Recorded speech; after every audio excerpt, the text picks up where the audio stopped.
வள்ளுவர் தாழ் மலர் போற்றுதுமே வள்ளுவர் தாழ் மலர் போற்றுதுமே. சிற்றம்பலம். சிவாயிரமய்யா. சிவாயிரமய்யா. அகர முதல எழுத்தெல்லாம் ஆதி பகவன் முதற்றே உலகு. அடியார் பெருமக்களுக்கு வணக்கம். எல்லாம் வல்ல சிவகாமி அம்மையுடனாகிய அம்பலவான பெருமானது திருவருள் பெருங்கருணையினாலும் அருவான்மும்மை நாயன்மார்களது திருவருளினாலும் தெய்வப்புறமை திருவள்ளுவ நாயனார் அருளி செய்த திருக்குறளை சிந்திக்கக்கூடிய மிகப்பெரிய சிவபுண்ணியத்தை நாம் பெற்றிருக்கிறோம். அந்த புண்ணியத்தை செய்ய அருள் செய்த திருவருளையும் குருவருளையும் பற்றி கேட்டு சிவபுண்ணியம் பெறுகிற தொண்டர்களின் திருவடிகளையும் சிறமேல் கொண்டு மரமொழிமைகளாலே அன்பர்களே, வாழ்வியல் நூல் என்றால் அது திருக்குறள் தான்.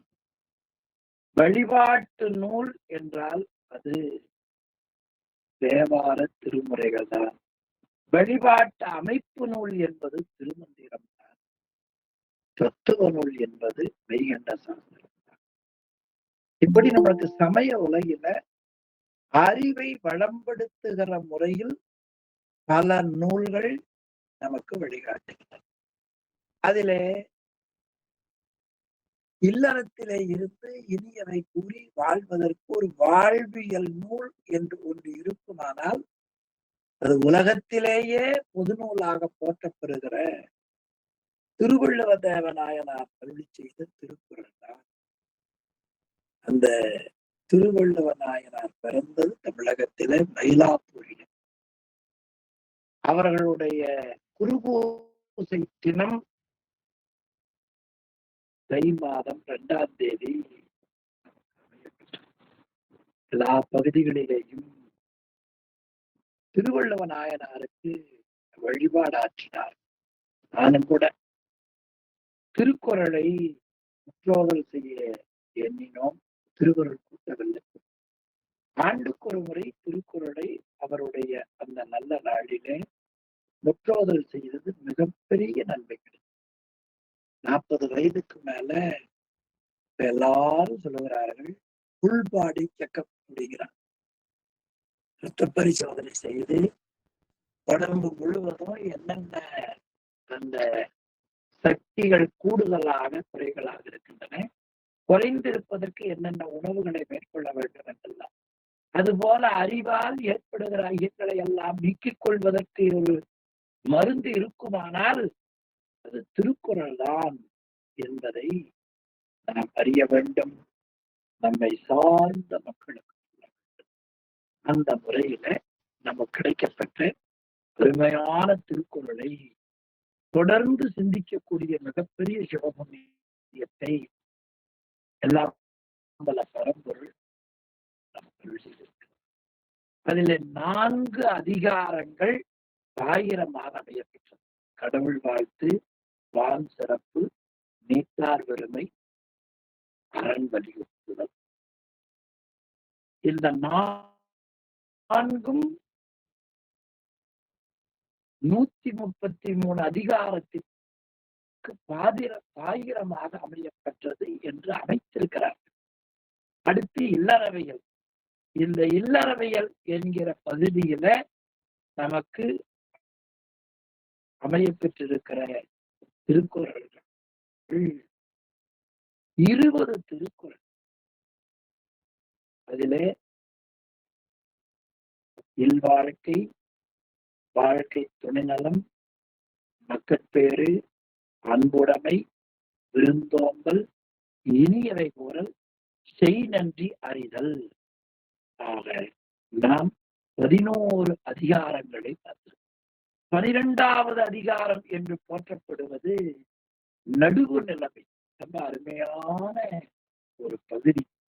மனித வாழ்க்கையில வாழக்கூடிய காலத்தில் ஒருபால் கோடாமை வாழ்வது என்பது மனித பண்பிலே மிக உயர்ந்த பண்பு. இயல்பாகவே நமக்கு நன்மை என்று சொன்னால் அந்த பக்கமா கொஞ்சம் சேர்ந்து விடும். நமக்கு தீமை என்று சொன்னால் அதுல நீதி வழங்குவதிலே சில மாறுபாடு இருக்கு. அப்ப நமக்கு வரக்கூடிய நட்பு, பகை இந்த ரெண்டிலேயும் நாம் அறத்தின் வழிபாடு ஒரே முறையில நீதி தவறாமல் இருக்க வேண்டும்.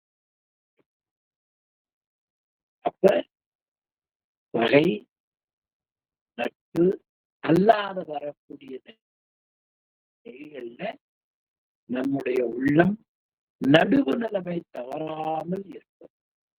எனவே நம் வாழ்க்கையிலே நமக்கு யாராவது நன்றி செய்தால் அந்த நன்றியினை சிதைத்தால் அது சிதைந்து போகும்.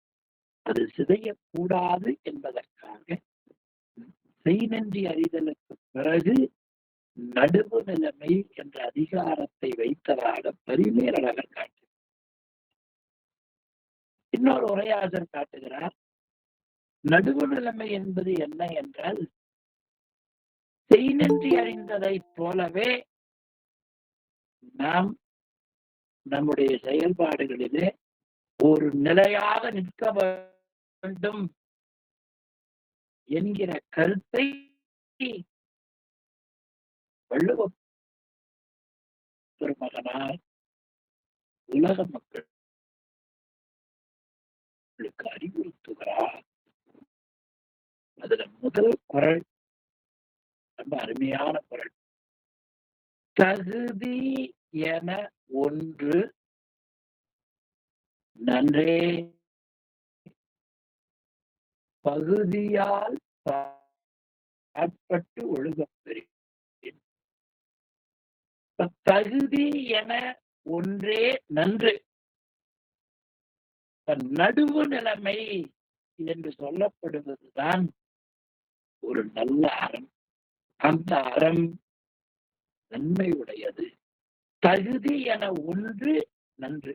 அது பகுதியின் பாற்பட்டு ஒழுகப்பெறின். பகுதியாவது நாம் பலதரிடத்துல வாழுகிற காலத்துல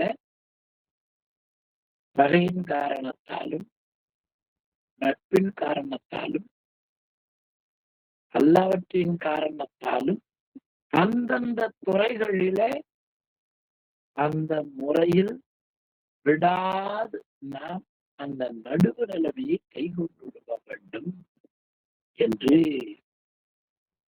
நடுவு நிலைமையின் சிறப்பை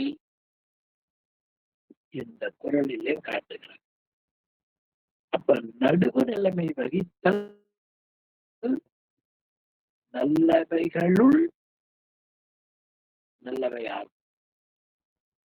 அது இப்பொழுது என்றால் அந்தந்த துறைகளில ஒரு நியாயம், ஒரு நேர்மை அது இருக்க வேண்டும். ஒன்னொன்னுக்கு அது மாறும். அது உலகியல் நெறிகளிலே நமக்கு செயல்படுகிற பொழுது தெரியும். சில செயல்களை சொல்லுவார்கள், இது கொஞ்சம் நியாயமானதுதான்.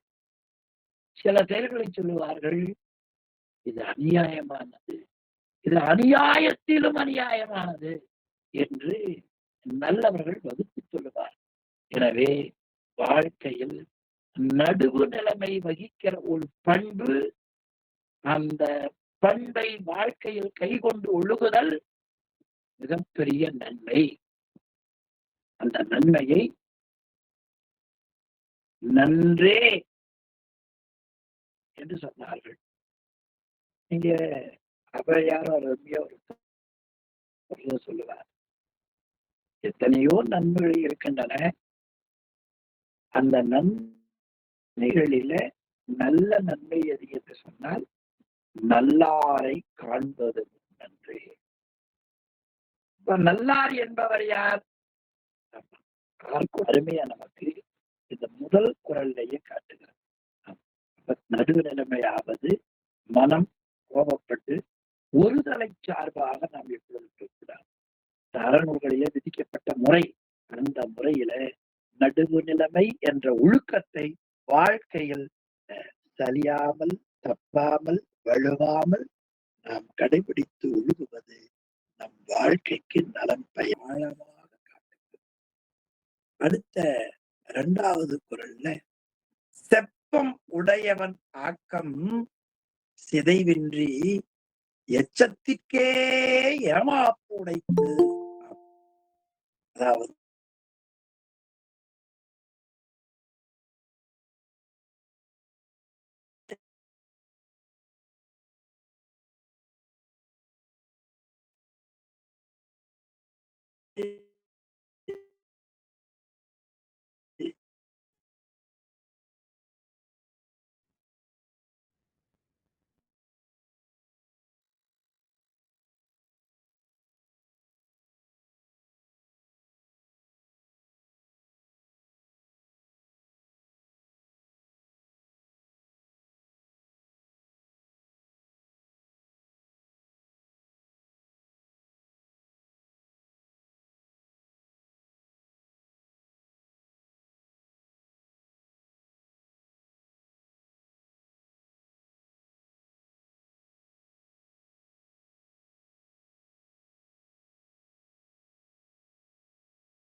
தகராறு அன்பர்கள் பொறுத்தவர்கள். ஆக செப்பம் உடையவன் ஆக்கம், இந்த நடுவு நிலைமையை கைகொண்டு வாழுகிறவனுடைய வளம், அந்த செல்வம் அது சிதைவின்றி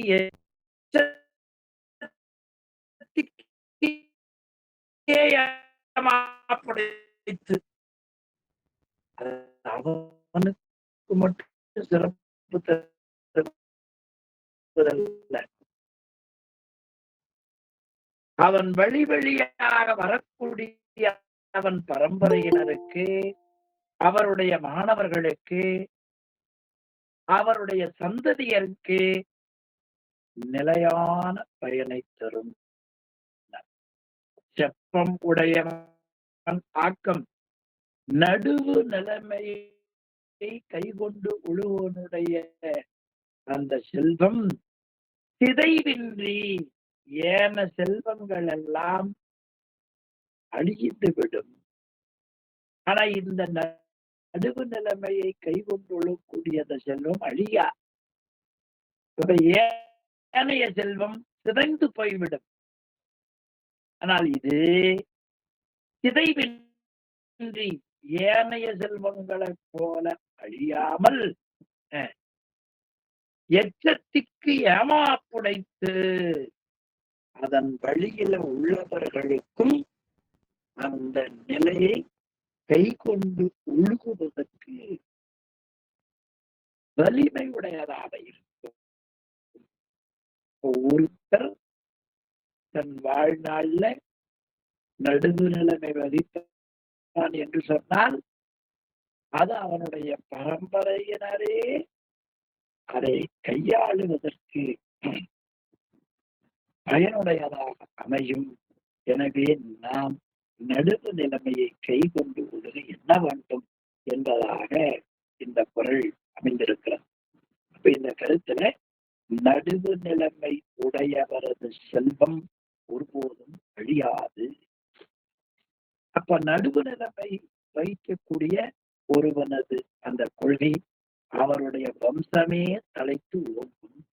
அந்த நடுவு நிலைமை தர்மத்தோடு கூடியது, அது அழிவில்லாமல் நிற்கும் என்று இந்த 2வது குறள்ல மிக அருமையாக ஆசிரியர் தரினும்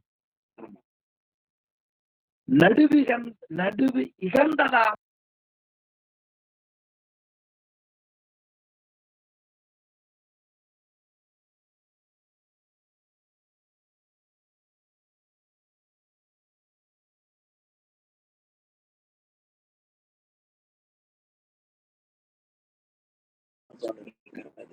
விட்டு விட்டு வருகிறது. இருக்கட்டும். நன்றே தரினும் நடு இகந்தாம் ஆக்கம் அன்றே ஒழியவிடும். இந்த குறள் சொல்லும்போது தெரிஞ்சு, தீமைக்கு இடமில்லாமல் நன்மையையே தரும் என்று ஒரு நிலைப்பாடு இருந்தா கூட அது நடுவு நிலைமை தவறி அந்த தீமை இல்லாமல் நன்மை வரும் என்று இருந்தாலும் கூட அந்த நிலையை அன்றே வெறுத்து ஒதுக்க வேண்டும். நடுவு நிலைமை தவறி இருப்பது உனக்கு நன்மை பயக்கும் என்று இருந்தால் நன்றே வரினும் நடு இகழ்ந்ததாம் ஆக்கம் அன்றே ஒழிய விடல் என்று 3ஆவதுல காட்டார். நன்றே தரினும் நல்லதை கொடுத்தாலும் கூட நடுவு இகழ்ந்தாம் ஆக்கத்தை அன்றே ஒழிய விடல். நடுவு நிலைமை தவறி செல்வம் சேர்ப்பது என்பது கொஞ்சம் எளிதாக கூட தெரியும். அது நன்மையை தரும்.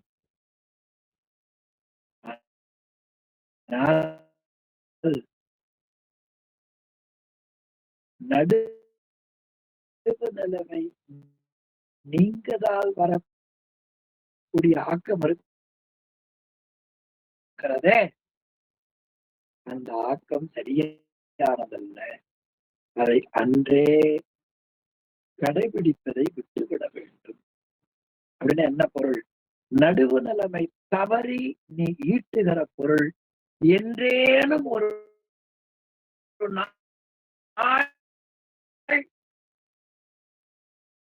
அது உனக்கு தீமையை கொடுக்கும்.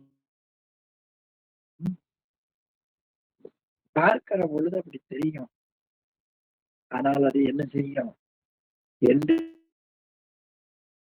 ஒரு நாள் நமக்கு தீமையை கொடுக்கும். அதனாலதான் நடுவு நிலைமை அதிகாரம் சொல்லுகிற பொழுது ஒரு சார்பு இல்லாமல் பகை நட்பு 2 இடத்திலையும் நடுவு நிலைமை வகிப்பதுதான் நடுவு நிலைமை என்ற அதிகாரம் காட்டினார்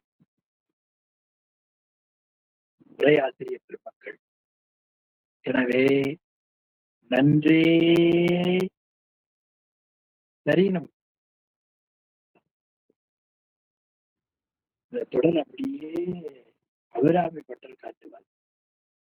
நன்றே வருகினும் தீதே விலகினும்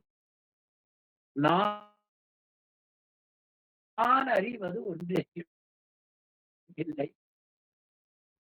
அது நன்றே வருகினும் பட்டர், இவர் நன்றே தரினும். நல்லதுதான், இன்னைக்கு பார்த்தா கொஞ்சம் நல்லது மாதிரி தெரியும். ஆனால் ஒரு நாள் அது ஒட்டுமொத்தமாக பேரிழப்பை கொடுத்து விடும்.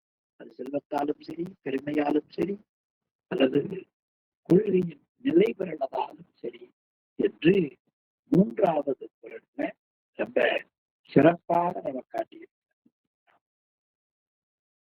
4ஆவது குரல் மிகச்சிறந்தது. தக்கார் தகவிலர் என்பது அவரவர் எச்சத்தால் கடப்பிடும். தக்கார் தகவிலார், இவர் நடுவு நிலைமை உடையவர், இவர் நடுவு நிலைமை இல்லாதவர்.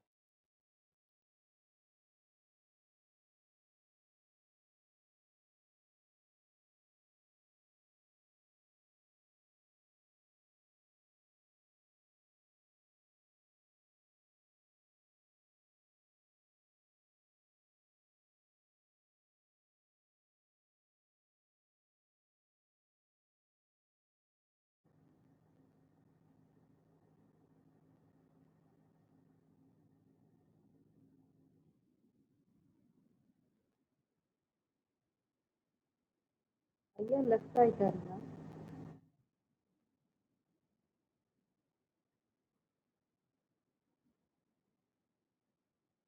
மற்றவங்களுக்கெல்லாம் கேட்குறீங்க? சரி. சரி. சரி வந்துட்டார்.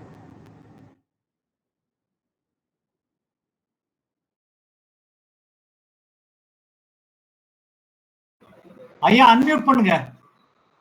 ஐயா அன்மியூட் பண்ணுங்க.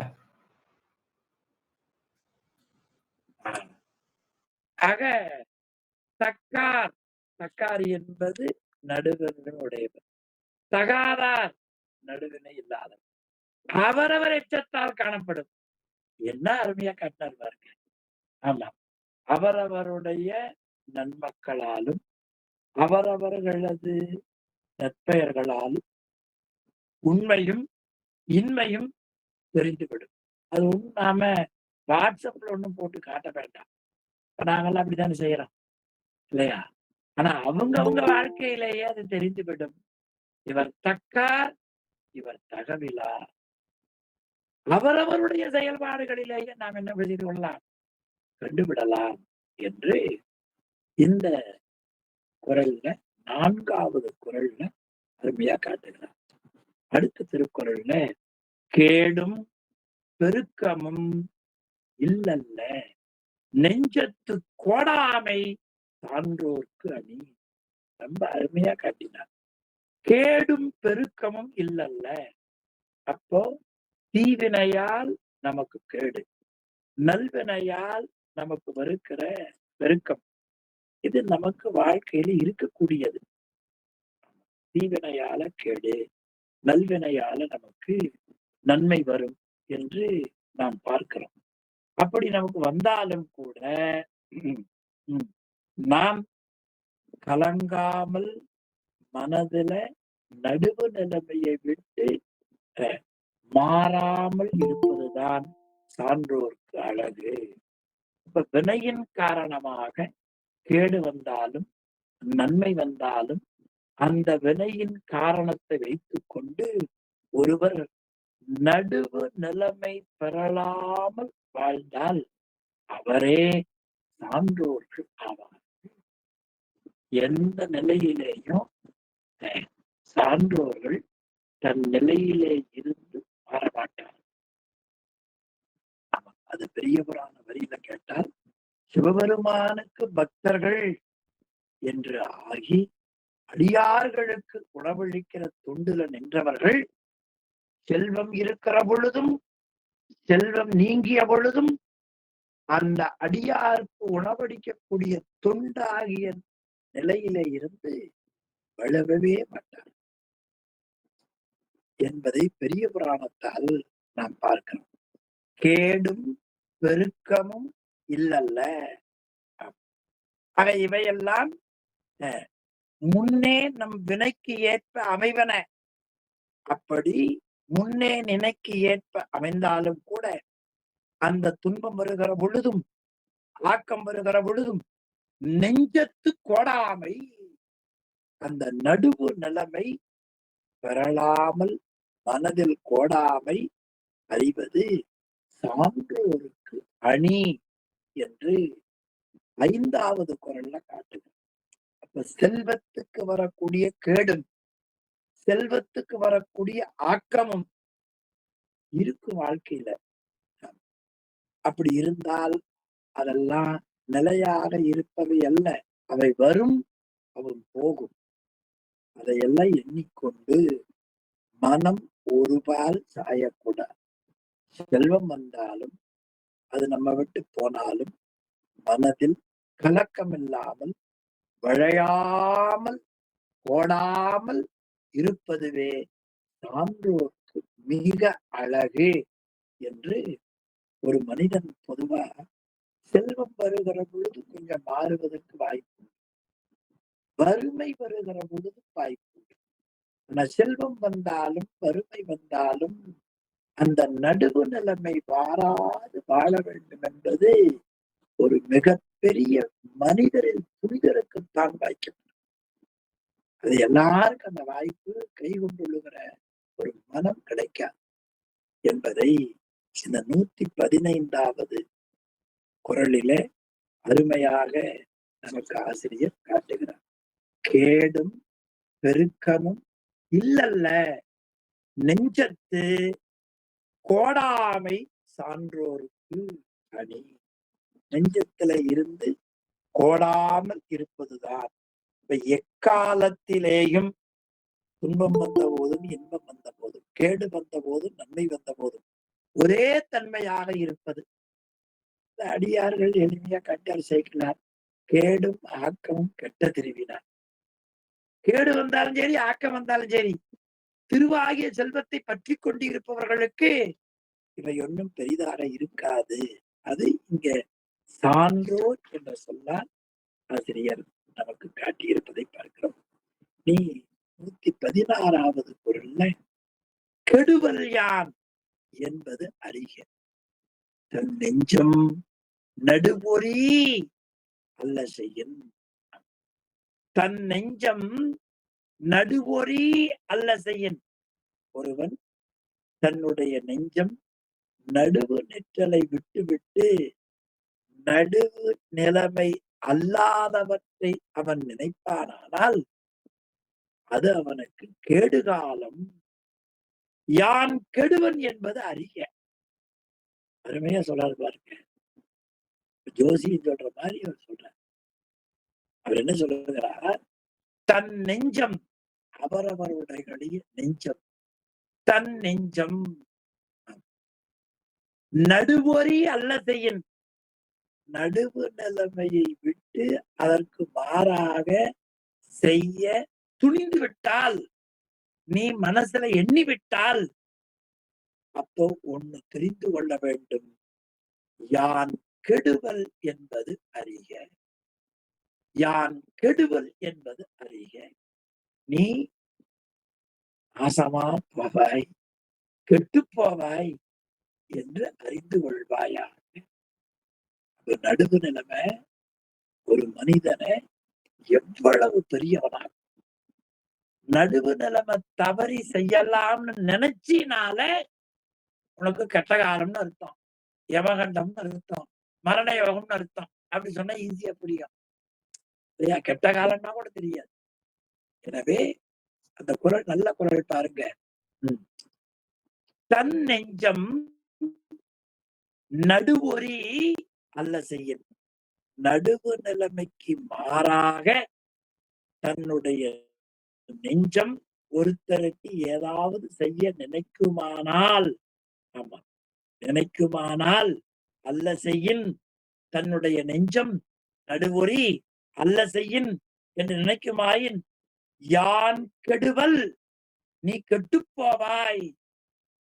ஆமா, நீ கெடுவல் என்பது அறிக, அறிந்து கொள்வாயாக. அப்ப கெடுவல் என்பது நீ நடுவு நிலைமை தவறி நினைப்பதே உனக்கு கேடு வரும் என்பதை உணர்த்துவதுதான் என்று 116வது குறள்ல நீ என்ன செய்யக்கூடாது? நடுவு நிலைமை தவறி செய்யலாம் என்று எண்ணுவதே உனக்கு அது கெட்ட காலம் வந்துவிட்டது. நம்முடைய நெஞ்சம் நடுவு நிலைமை தவறி அந்த செயல்பாட்டை செய்யும் என்று சொன்னால் நாம் கெட்டு அழியக்கூடிய காலம் வந்துவிட்டது என்று நாமே நினைத்துக் கொள்ள வேண்டும். இது யாரு சொல்ல வேண்டாம். இப்படி ஒரு நியதி. சர்க்கரை சரியாக்குதான் நாமளே டெஸ்ட் பண்ணி பார்த்துக்கிறோம். பென்சிலின் ஊசி வேணா நாமளே போட்டுக்கிறோம். அந்த மாதிரி உள்ளத்துக்கு ஒரு கருவி கொடுத்தாரு பாருங்க. ஏப்பா உனக்கு பின்னால கேடு வரப்போகுதா அப்படின்னா அதனுடைய அறிகுறிகள் என்ன? காச நோயின் அறிகுறி, கேன்சரின் அறிகுறி. அது மாதிரி உனக்கு அறிகுறி என்னன்னு கேட்டார். எப்ப நீ நடுவு நிலைமை தவறி ஒரு செயலை செய்ய வேண்டும் நினைக்கிறாயோ அப்பவே உன் கேடு உன் வாசல் வெளியில வந்து உட்கார்ந்து விட்டது. வந்தாச்சு வீட்டுக்குள்ள. அது உன்னை நல்ல நெறிக்கு விடாது. அந்த குறள் பாருங்க. தன் நெஞ்சம் நடுவொறி அல்ல செய்யும். உரைக்காக பாருங்க. தன் நெஞ்சம் அடுத்தவளை போய் சொல்ல வேண்டாம். நம்ம நெஞ்சு நாம சொன்னதை கேட்காத போது அடுத்தவனோட நெஞ்சு நாம சொல்றதை கேட்கணுங்கிறது என்ன தர்மம் இருக்குது? நினைச்சு பாருங்க. என்னுடைய நெஞ்சு நான் சொன்னா கேட்க வேண்டும். அதை விட்டுட்டு நான் சொல்றத அவரு கேட்கறன்னு நினைக்கிறது நியாயமானதா? நிச்சயமா இல்லை. ஆனால் ஆசிரியர் சொல்றார் தன் நெஞ்சம், இன்னொரு குறள் சொல்றார், தன் நெஞ்சறிவது பொய்யற்க, பொய்த்த பின் தன் நெஞ்சே தன்னை சுடும். இந்த அறமெல்லாம் மக்கள் மத்தியில போனா நாம் ஆறுக்காவது நடுவில் நம்ம தவறி செஞ்சா நமக்கு கேடு காலம் ஜென்மச்சனின்னு அர்த்தம். 7.5 சனி இல்லைங்க, ஜென்மச்சனி. அப்படிதான் எனக்கு சொல்ல தோணுகிறது. தன் நெஞ்சம் நடுவொரி அல்ல செய்ய யான் கெடுவல் என்பது அறிக. என்ன ஒரு எச்சரிக்கிறார் பாருங்க. அந்த எச்சரிப்பை will be ஆர்டரா நெஞ்சம் கொள்ளுகிற வகையில அந்த சொல்லை அமைத்திருக்கிற அருள்திறம் தான் அவரை தெய்வ புலமை என்று பின்னால வந்த பெரியவர்கள் அவர்களை போற்றுவதற்கு காரணமாயிற்று. எனவே தன் நெஞ்சம் நடுவொரி அல்ல செய்யின் யான் கெடுவல் என்பது அறிக என்று 116வது குறள்ல காட்டுகிறார். 117வது குறள் ரொம்ப அருமையா காட்டுகிறார். கெடுவாக வையாது உலகம் நடுவாக நன்றிக்கண் தாங்கியான் அழிவு. கெடுவாது கெடுவாக வையாது உலகம் நடுவாக நன்றிக்கண் தாங்கியான் தாழ்வு. ரொம்ப அருமையா இந்த குறள்ல காட்டுகிறார். ஆமா, நடுவாக நன்றிக்கண் தாங்கியான் தாழ்வு.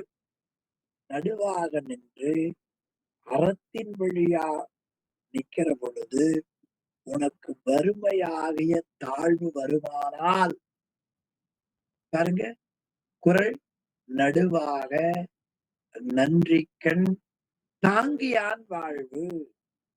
நன்றிக்கண் சென்ற இடத்து செலவிடாது தீதொரி நன்றின்பால் உய்ப்பது அறிவுனார் இல்லையா?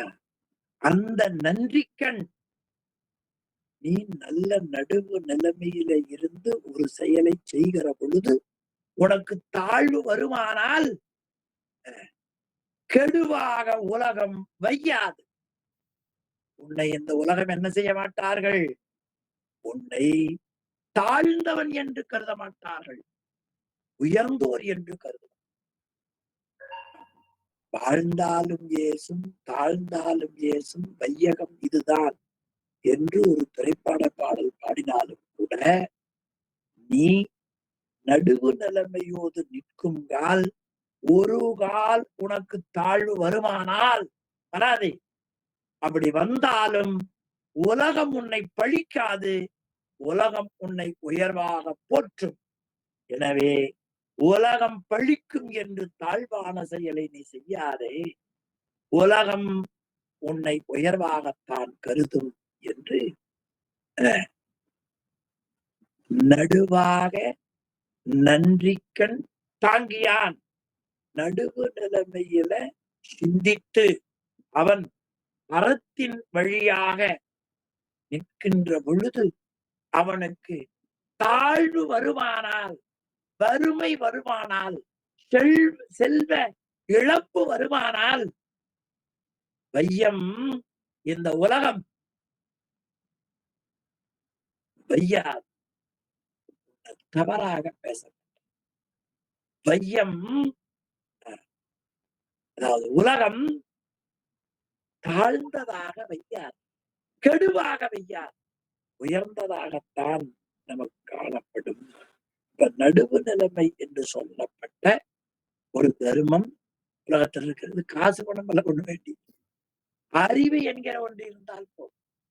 அந்த நடுவு நிலைமையில நீ அறத்தின் வழியாக நின்றால் அதன் மூலம் உனக்கு வறுமை வருமானால் உன்னை தரித்திரன் என்று உலகம் பழிக்காது என்று ஒரு உரையாசிரியர் ரொம்ப அருமையா நமக்கு 117வது குறள்ல நம்ம காட்டினார்.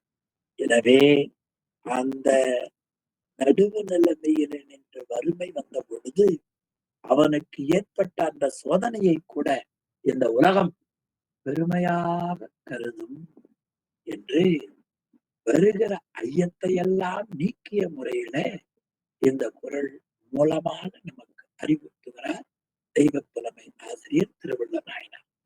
118வது குறள், ஒரு சான்றோருக்கு எது உயர்வு என்று கேட்டார். ஒரு மேற்கோள் காட்டுறார்.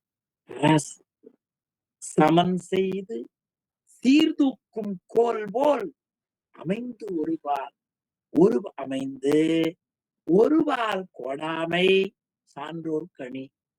அப்போ உலகியல்ல சரிசமமாக நின்று அந்த பொருளின் தரமறிய உதவுவது தராசு, துலாக்கோல்.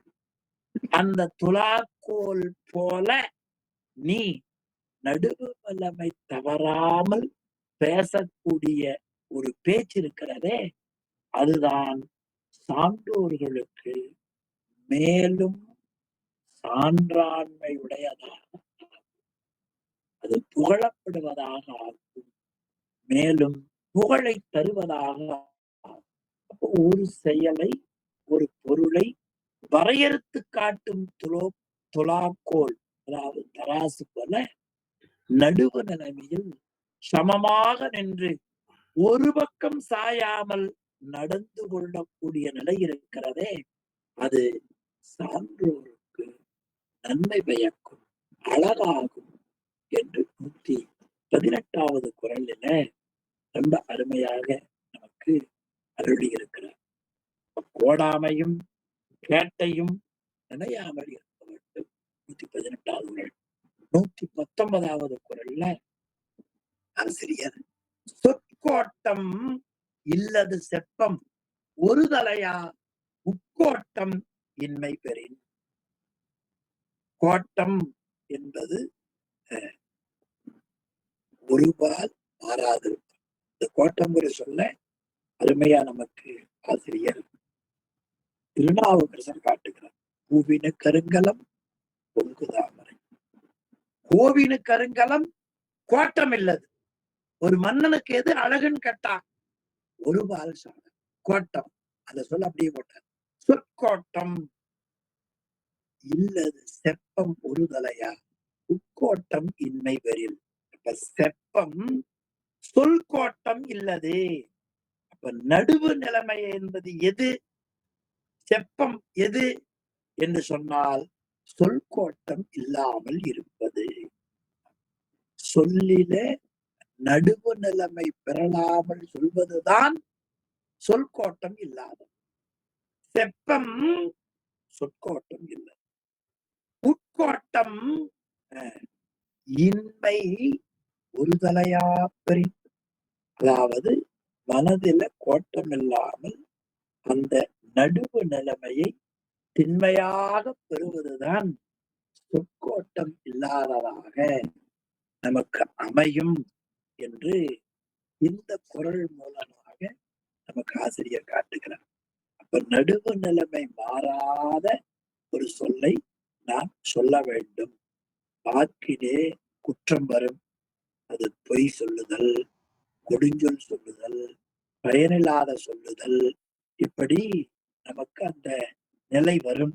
அப்ப நடுவு நிலைமையில இருந்து நாம் சொல்லை சொல்லாமல் இருப்பதுதான் மிக உயர்ந்தது என்று இந்த குறள் மூலம் நமக்கு காட்டுகிறார். இப்ப உள்ளத்துல கோட்டம் என்பது வளைதல்.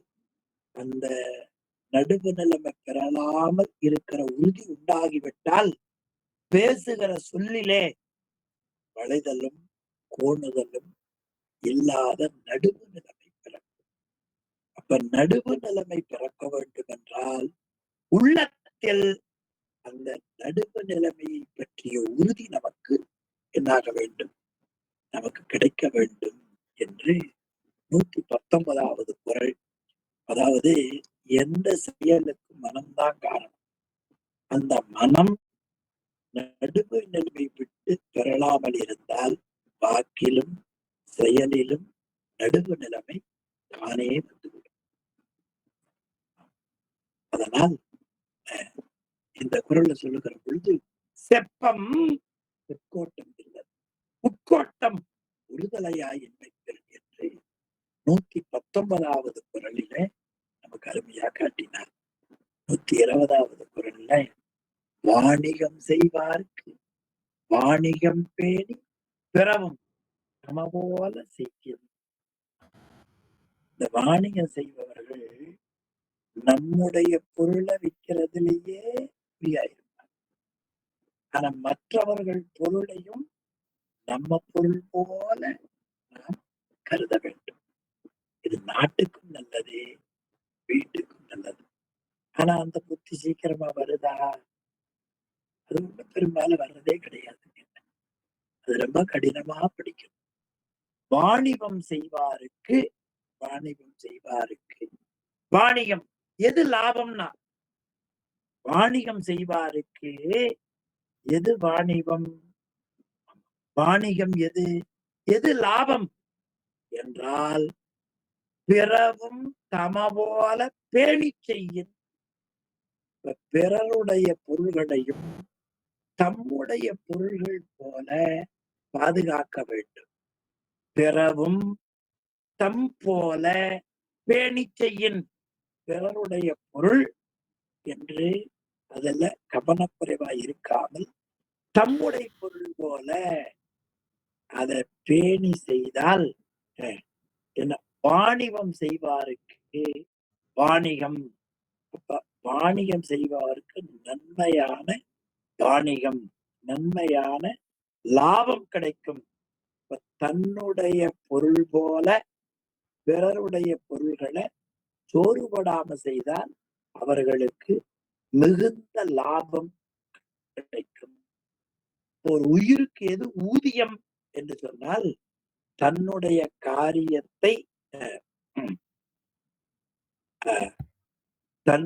காரியத்தை செய்கிற பொழுது நாம் கவனம் காட்டுவது போல பிறருடைய காரியத்தை செய்வதுதான் உயிருக்கு ஊதியம் என்று இந்த குறள் ரொம்ப அருமையா நமக்கு காட்டுகிறார்.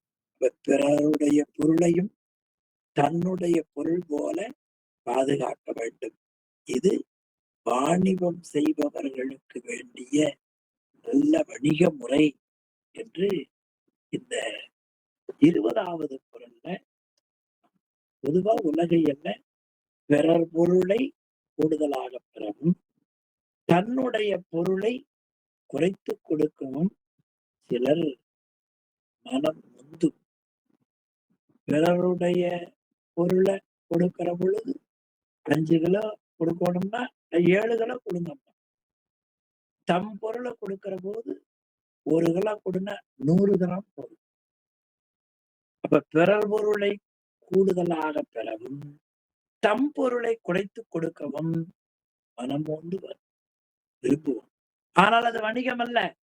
பிறர் பொருளை தம் பொருள் போல் மதித்து அதை கூட்டாமலும் தம் பொருளை குறைக்காமலும் நடுவு நிலைமையோடு செய்யப்படுமானால் அதுதான் சிறந்த வாணிகம்.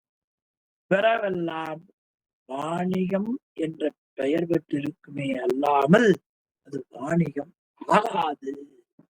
எனவே பிறவும் தம் போல பேணி செய்யும். அப்படி செய்தால் வாணிகம் செய்வாருக்கு அது வாணிகம் சிறந்த லாபமாகும் என்பதாக இந்த நடுவு நிலைமை என்கிற பகுதியில ஆசிரியர் மிக அருமையா நமக்கு காட்டியிருப்பதை நாம் பார்க்கிறோம். எனவே இந்த நடுவு நிலைமை மனித வாழ்க்கையில மனித நேயத்தோடு மக்கள் பண்போடு வாழக்கூடியவர்களுக்கு கட்டாயம் நாம் கடைபிடித்து ஒழுக வேண்டிய ஒரு வாழ்க்கை முறை என்பதை இந்த அதிகாரத்தின் மூலமாக ஆசிரியர் நம்ம காட்டுகிறார். 12 அதிகாரங்கள் நாம் பார்த்திருக்கிறோம். அதில் அடுத்ததா சொல்லப்படுவது அடக்கமுடைமை. முன்னமே 8வது அதிகாரத்துல அன்புடைமை காட்டினார். மொத்த உடைமை என்று 10 அதிகாரங்கள்ல 10 உடைமையை காட்டுகிறார். எல்லா உடைமைக்கும் முக்கியம் அன்புடைமை. அந்த அன்புடைமை பெறலாமல் இருக்க வேண்டும் என்றால் அடக்கமுடைமை ரொம்ப நமக்கு தேவை. அதை பற்றிய கருத்துக்களை அடுத்த அதிகாரத்தில எல்லாம் வல்ல இறைவனுடைய அருளால் தெய்வ புலமை திருவள்ளுவர் நாயனார் காட்டுகிறார். எனவே நமக்கு நடுவு நிலைமை பெறலாது வாழ்க்கையில் கை கொண்டு ஒழுக்கக்கூடிய செல்வத்தை பெற்று வாழக்கூடிய நல்லருளை எல்லாம் வல்ல பரம்பொருள் உங்களுக்கு கொடுப்பதோடு எனக்கும் கொடுக்க வேண்டும். இதையெல்லாம் இறைவன் தான் நாம் கொடுக்க முடியும். நாம எண்ணினாலும் கூட அந்த நடுவு நிலைமை பெறன்றதும் பெறலாம்ங்கிறது வினை சம்பந்தம் தான். அந்த வினையை ஒழுங்குபடுத்திக் கொடுப்பவர் யாரு? நம்முடைய பெருமான் தான். எனவே பெருமானே, இந்த ஜென்மத்திலே இந்த அதிகாரத்தின் பொருளை உணர்ந்தோம். போன ஜென்மங்கள்ல நாங்கள் ஆகுள் போகுள் பண்ணியிருந்தால், நல்லுள் தீவுள் இருந்தால் அவைகளை எல்லாம் மாற்றி எதிர்வரும் காலத்திலே இந்த வள்ளுவ பெருமான் காட்டிய முறையில் நடுவு நிலைமையோடு வாழ இதை படித்ததால் ஆசைப்படுகிறோம், விரும்புகின்றோம். இந்த விருப்பத்தை பரம்பொருளே எங்களுக்கு நிறைவேற்றி அருளுங்கள் என்று இறைவனையும் வேண்டி, இந்த நடுவு நிலைமையினுடைய அறத்தை கூறிய வள்ளுவ பெருமானுடைய திருவடிகளையும் வணங்கி இன்றைய வகுப்பை இந்த அளவில நிறைவு செய்வோம். சிவாய நம. திருச்சி தொண்டலம். ஐயா ஓதவமூர்த்தி ஐயா. ஐயா சிவாய நமங்க. சிவாய நமங்க ஐயா. பூவின கருங்கலம் வாய்ப்பு இருக்கும் ஐயா. சரி. சிற்றம்பலம். பூவினு கருங்கலம் பொங்கு தாமரை ஆவினு கருங்கலம் அறநஞ்சு ஆடுதல் கோவினு கருங்கலம் கோட்டம் இல்லது நாவினுக்கு அருங்கலம் நமச்சிவாயவே நாவினுக்கு அருங்கலம் நமச்சிவாயவே.